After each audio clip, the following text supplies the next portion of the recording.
سلامونه ونکي هیلې افغانانو ورونو د بده مرغه چې زموږ ستاسې په افغانستان کې په شپږو ولایتونو کې د څو ورځنیو چې یو ډېر شدید سیلابونه راغلي او د هغې د وجې زموږ ستاسې په سلهاو افغانان شهیدان شول او په زرهاو کورونه او خلک در په در شو.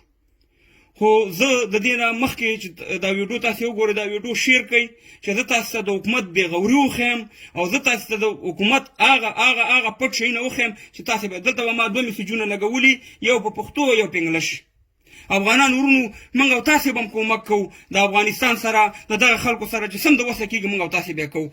خو تاسې دا شیونه تاسې ولولئ چې زموږ ځوانانو دلته چې یوروپین یونین دی چې یو صندق لري چې په کوم ملک کې سیلاب راشي یا داسې طوفان راشي هغې فوراً ورو هغه حکومتونه چې په کوم ملک کې سیلاب راغلی هغې سره تماس ورسره نیسي د واره دي ورو ایمرجنسي کومک او د واره ورو هغې سره کومک کوي. نو زموږ مرګړو بعضې مرګړو د یوروپین والا سره رابطه کړې ده چې تاسې ولې د افغانستان سره کومک نه کوئ چې دومره سیلاب راغلی. هغې ورته لیکلي چې تر اوسه پورې د افغانستان حکومت موږ سره رابطه نه ده کړې، نه یې کوم سفارت موږ سره رابطه کړې، نه یې کوم کنسلګري موږ سره رابطه کړې ده. تاسې خپله قضاوت وکړئ افغانانو. دغه میسج چې مالته لګولې دا د هغې یوروپین والا بېرته ریپلی کړې ده او د میسج جواب یې ورکړی. نو تاسې ما ته دا ووایئ چې دا قاتلین دي که نه دي، دا خاینین دي که نه دي. دغه چې په زرهاو ډالر د میاشتې تنخواه اخلي دې ته په کار دا چې فوراً یې دې سره رابطه کړې وې دې به یې نقشې درکوي، دې نقشې درکوي چې یاره نور سیلاب راځي دا خلک وژغورئ.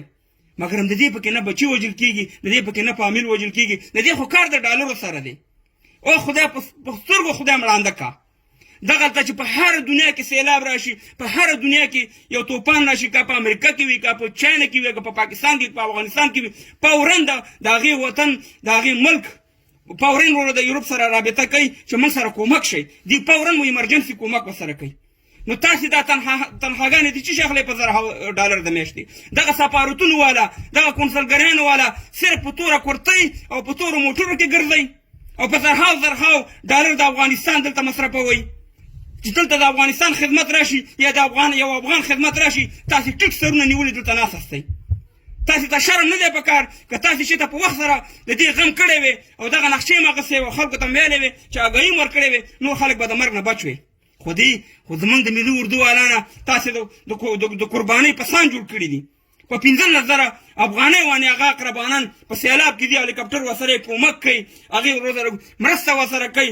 په جنګ په میدان کې م هغه منډې وایي، وروره په سیلابونو کې م هغه منډې وایي. تاسې ګېډور په کور کې ناسته سئ په زرهاو ډالر د میاشتې اخلئ. دومره تاسې د ماغزه کار نه کوي چې سیلاب راشي باید چې فوراً د دغه سره د یوروپ سره رابطه وکړئ او هغې ته سره کومک وکړي. اصلي مجاهدین زموږ دا ملي اردو والا دي.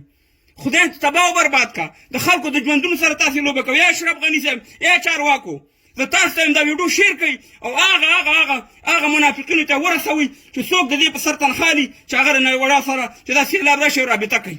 د هغې نه فوراً موږ دا غوښتنه کوو. اوسه پورې تاسې رابطه نه ده کړې.